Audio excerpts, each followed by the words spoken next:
అర్చనాదులు చేస్తున్నారు. మంగళం లాతీతి మాంగళ్యం అంటే మంగళాలను ప్రసాదించేటువంటిది మాంగళ్యం. అటువంటి దివ్యమైనటువంటి మంగళసూత్రానికి ఇప్పుడు ఆరాధనాది కార్యక్రమాలన్నీ పూర్తి చేసిన తరువాత దానిని సమర్పించడం జరుగుతుంది. ఆ అర్చన కార్యక్రమం నిర్వహిస్తున్నారు అర్చక స్వాములు. ఓం భగవన్నారాయణాభిమతానరూపదురాధర్షాన్ నిత్యపుష్టాంకరేషిణీం ఈశ్వరీం సర్వభూతానాంతామిహోపక్వయే శ్రియం దివ్యశ్రీచందనం సమర్పయామి పుష్పం సమర్పయామి. ఓం ఆయనేతే పరాయణే దూర్వారోహంతు పుష్పిణీః హరాశ్చ పుండరీకాని సముద్రస్య గృహా ఇమే పుష్పం సమర్పయామి ధూపమాఘ్రాపయామి. ఓం జితంతే దక్షిణతో వృషభ ఏధి హవ్యః ఇంద్రో జయాత నపరాజయాత అధిరాజో రాజసురాజయాతి ధూపమాఘ్రాపయామి. దీపం సందర్శయామి ఉల్లాసపల్లవితపాలిత సప్తలోకి నిర్వాహకోరకితనే మకటాక్షలీలా శ్రీరంగహర్మ్యతల మంగళ దీపరేఖా శ్రీరంగరాజ మహిషీం శ్రియమాశ్రయామః. లక్ష్మీరమణ గోవింద గో. ధూపదీపానంతరం శుద్ధ ఆచమనీయం సమర్పయామి కుంకుమాదిపద్రవ్యైశ్చ పూజయామి.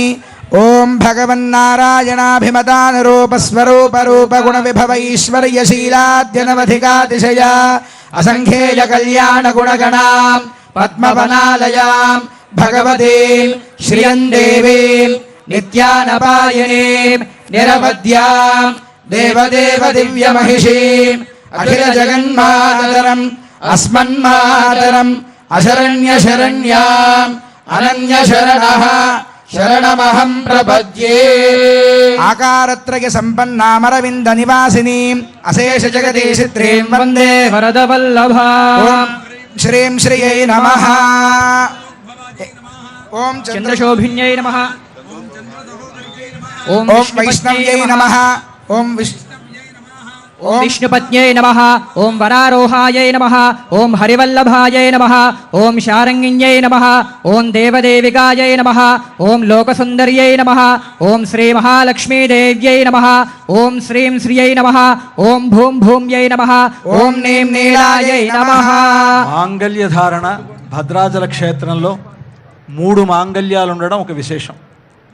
సహజంగా అందరికీ 2 మాంగళ్యాలు ఉంటాయి. అత్తగారింటి మాంగళ్యం, పుట్టినింటి మాంగళ్యం. రామదాసు గారు తానే సీతమ్మ వారిని రామచంద్రమూర్తికి కన్యాదానం చేస్తున్నట్లుగా భావించి తన భార్య దగ్గర ఉండేటువంటి బంగారం ఆవిడ ధరించినటువంటి మాంగళ్యాన్నే సీతమ్మ వారికి సమర్పించాట ఆయన. కనుక 3 మాంగళ్యాలు భద్రాచలంలో, ఒకటి జనక మహారాజుకు చెందిన మాంగళ్యం, ఒకటి దశరథ మహారాజుకు చెందిన మాంగళ్యం, మరొకటి రామదాసుకు చెందిన మాంగళ్యం. మరి మీరు ఇంకొక సందేహం రావచ్చు మీకు, జనక మహారాజు దశరథ మహారాజు ఇచ్చారండి దీనికి అని. ఇది భావన ప్రధానం అంతే తప్ప వాళ్ళు ఇవ్వల. రామదాసు గారే 3 మాంగళ్యాలు చేయించారు. ఆయన భావన ఏంటంటే జనక మహారాజు మాంగళ్యం ఒకటి, దశరథ మహారాజు మాంగళ్యం ఒకటి, తాను ఇస్తున్నటువంటి మాంగళ్యం అనేటువంటి భావనతో 3 మాంగళ్యాలు కలిగినటువంటి దానిని ఈనాడు సీతమ్మ వారికి అలంకరించేటువంటి ఏర్పాటు చేశారు. మాంగళ్య పూజ అయినది. అర్చక స్వాములు ఆ మాంగళ్యాన్ని మనందరికీ దర్శింపజేస్తారు. వెంటనే రామచంద్రమూర్తి ఆ మాంగళ్యాన్ని సీతమ్మ వారి మెడలో ఉంచుతారు. అంతా కూడా మనం సేవిద్దాం. హారతి జరుగుతున్నది. పూజ కార్యక్రమం అంతా కూడా అయిన తర్వాత మాంగళ్యానికి హారతి జరుగుతున్నది. అష్టలక్ష్మీ స్వరూపిణ్యై అష్టైశ్వర్యప్రదశ్రియై సౌభాగ్యప్రద దీక్షాయై మహాలక్ష్మ్యై సుమంగళం. లక్ష్మీరమణ గోవింద గోవింద. జానకీరమణ గోవింద గోవింద. మాంగళ్య సూత్రాధిష్టాన దేవతాభ్యో నమః. యథాస్థానం ప్రతిష్టాపయామి. భగవతి మంత్రమూర్తే స్వపదమాసాదయా సాదయా క్షమస్వ. ఓం సుమంగళీరితి మంత్రేణ శ్రీ సీతామహాలక్ష్మీదేవ్యాః కంఠే మంగళసూత్రం బద్ధ్వా. సేవించండి. అర్చక స్వాములు మనకి ఆ మాంగళ్యాన్ని ధరింపజేస్తూ ఉన్నారు. అద్భుతమైనటువంటి మాంగళ్యం రామదాసు గారు తయారు చేయించినటువంటిది.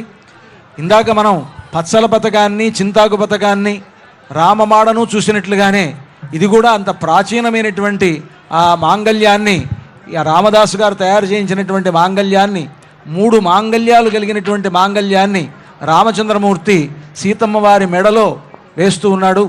ఇది అద్భుతమైనటువంటి సన్నివేశం. మనందరి యొక్క భాగ్య విశేషం వలన ఇటువంటి ఒక గొప్ప సన్నివేశాన్ని మనం చూడగలుగుతూ ఉన్నాం.